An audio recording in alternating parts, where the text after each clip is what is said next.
there are some things that even Jesus can't get away with. Jesus goes to Tyre. We don't really know how to pronounce it, that's okay. But he goes to this region near his home that is mostly populated by Gentiles. By people who are not of his ethnicity and not of his religion. Now remember last week,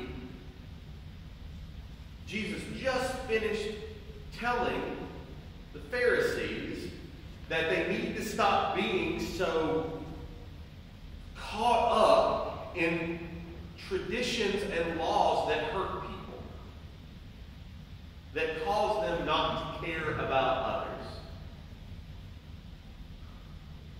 Well, now he goes into a place where his tradition, where his law, where his religion tells him that he is not to associate with anyone, with no Gentiles. You can't sit down and eat with them. These people who are not Jewish, who are not a member of his own tribe. Cannot touch them. Cannot sit with them. And he enters into a house, probably of some member of the local synagogue. He enters into the house and he hopes that no one hears about him or knows that he's there. He tells his disciples, his friends, don't tell anybody, but somebody did. And people crowd up to the house, but one woman in particular does. It says that she is Greek. In other words, she speaks Greek. She is fully Hellenized in the historical term. She speaks Greek. She practices a different religion. Her ethnicity is, it says, Syro-Phoenician. Syria and Phoenicia being two ancient enemies of Israel. Jesus should not be talking to her at all for so many different reasons. Her religion, her gender, her ethnicity, all of it.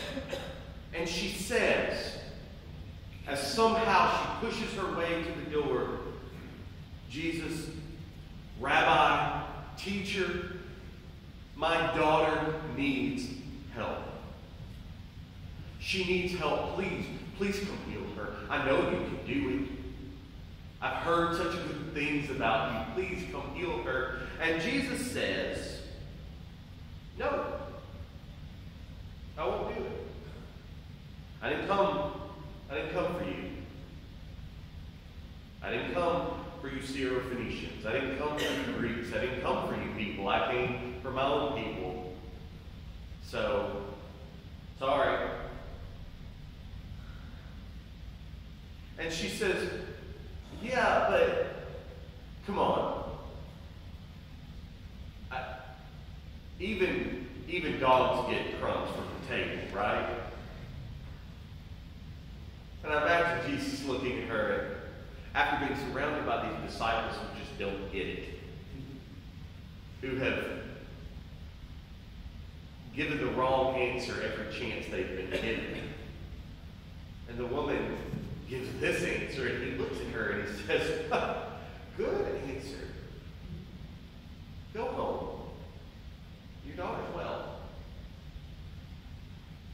Only two people in all of the Gospels, only two people ever win an argument with Jesus. His mother and this woman right here. His mother makes him provide wine for a wedding when he doesn't want to, and this woman wins an argument with him. The only two people that ever win an argument with Jesus are two women. But what is going on with Jesus here? I don't really like this story much. I mean, I'm fascinated by it, but I don't like it. Is Jesus actually being bigoted? Is he actually saying, like, no, I won't heal certain people? Is even the best human who ever lived caught up in cultural prejudices? Or is he engaging in prophetic symbolic action that he did just get through, like I said, he did just get through saying not to get caught up in traditions that harm. And he's in Gentile territory, so he had to know that this was coming up. Did he just do what prophets did and basically engage in symbolic action to show his disciples and show everyone else what he meant when he told people not to get caught up in laws that harm? I don't know. I don't know the answer to that. When I was working on this sermon earlier this week, Paige and I got into an argument over this, because we have different opinions.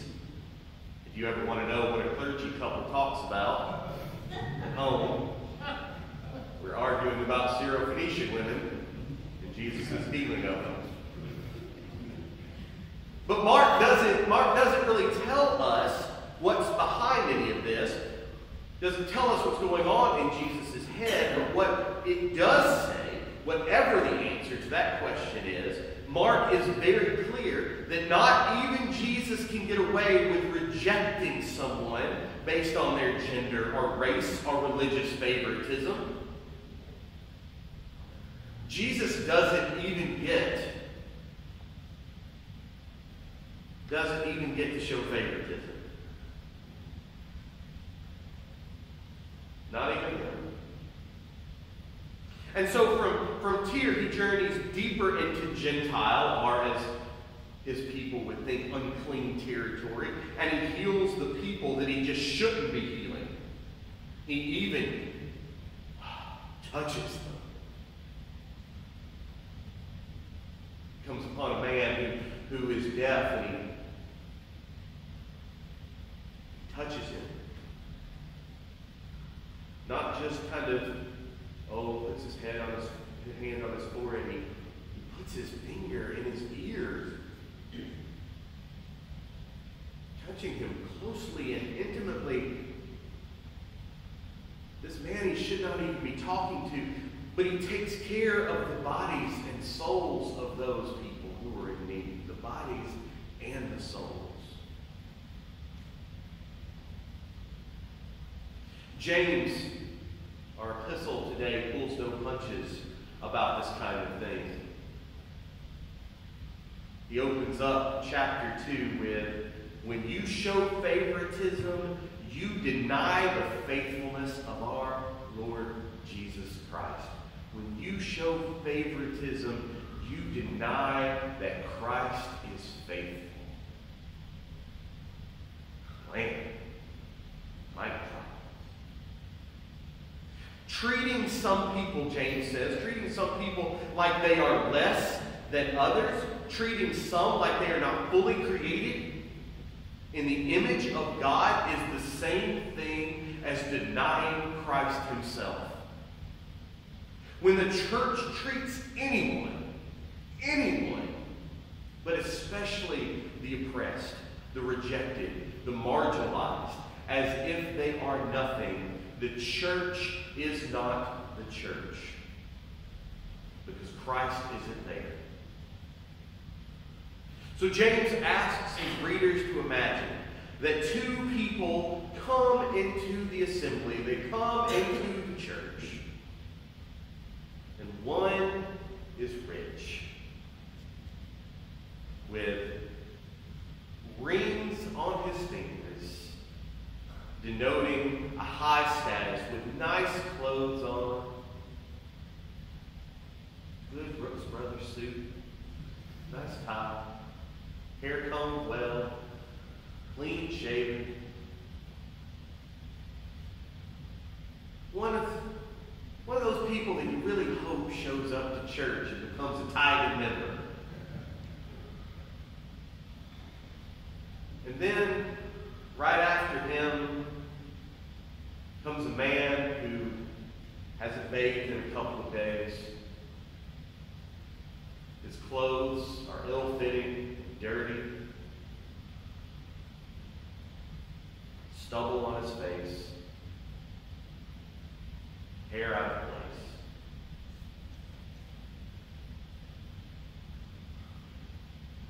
James says those two people come into your church, and let's be really honest.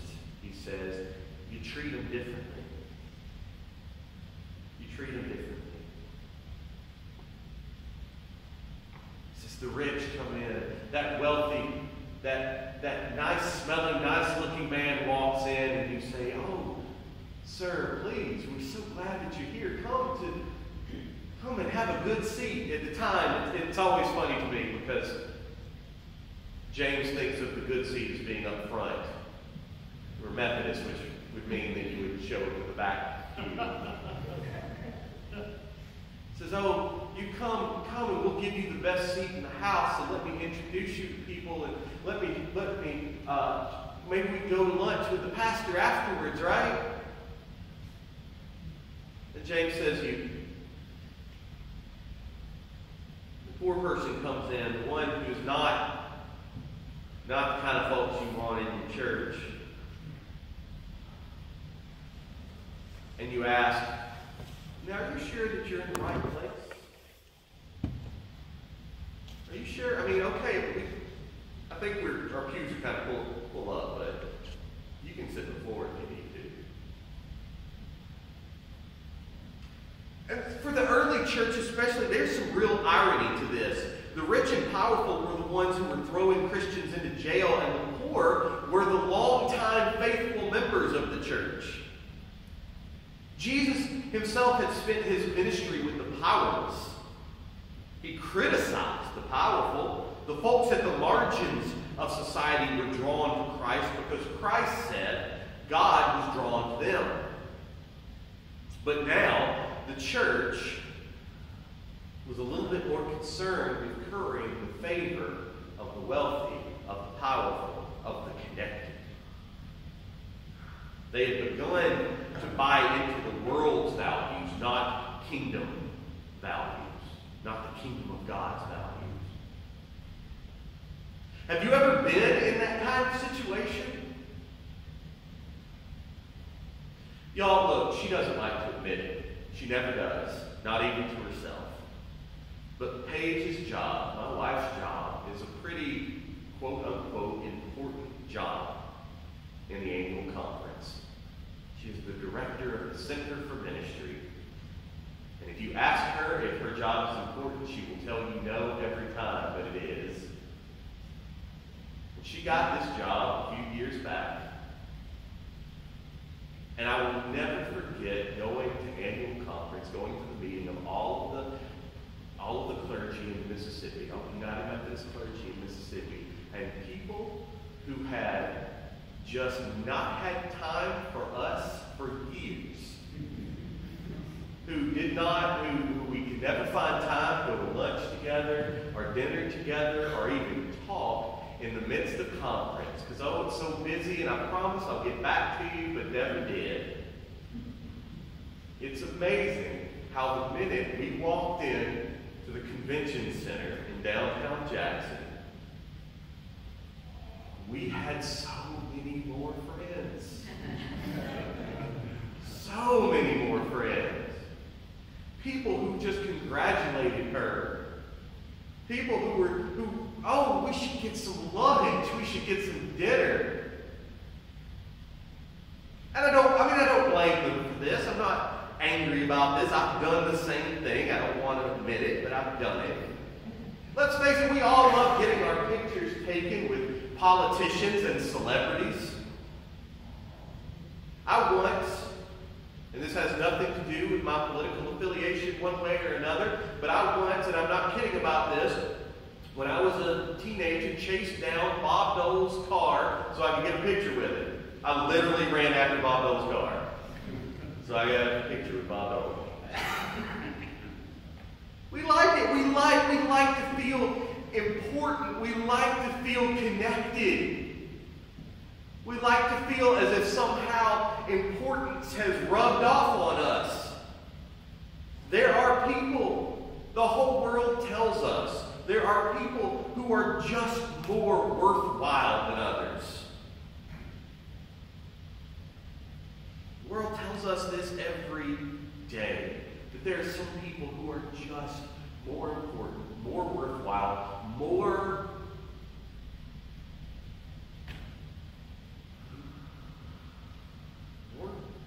worthy of attention. So what does it matter, really? What does it matter if women are assaulted by powerful men, right? Those men are important. We need to pay attention to them.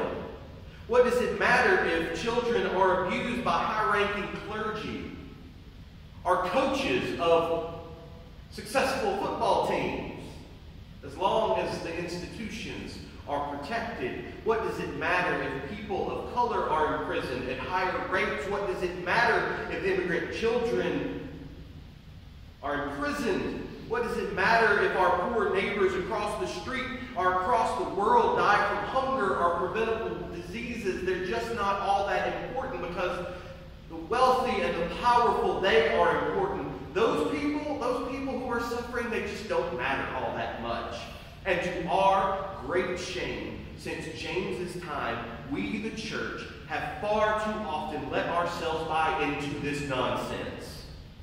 We have bought into the prosperity gospel. We have bought into slavery and Jim Crow. We have bought into women being treated as second-class citizens and second-class Christians. But the church, to be the church, has to be something different than this. What good is it if we say we have faith, James asks us, then and now, and we don't live like it? If someone is hurting and we say, my thoughts and prayers are with you, but we don't take any kind of action to make their lives better, what good is that? James calls us to live out our faith, body and soul. Faith without works, faith that doesn't result in faithful activities, it is dead. It's dead. It doesn't exist. It's not real faith. But faith that spurs us into action, faith that causes us to see everyone, especially the hurting, the poor, the marginalized, and the unimportant, the cast-offs, as beloved of God. Faith that prevents us from caring about what the powerful can do for us and causes us to care about what we can do for those who are in need. That is a living faith. That is the kind of faith that God uses to build up God's kingdom. If Jesus couldn't get away with treating someone as less than, neither can we. But we can claim a living faith that gives us the power to love all people, not just with our words, but with our actions. We can serve God in faith, body and soul. In the name of God the Father, the Son, and the Holy Spirit. Amen.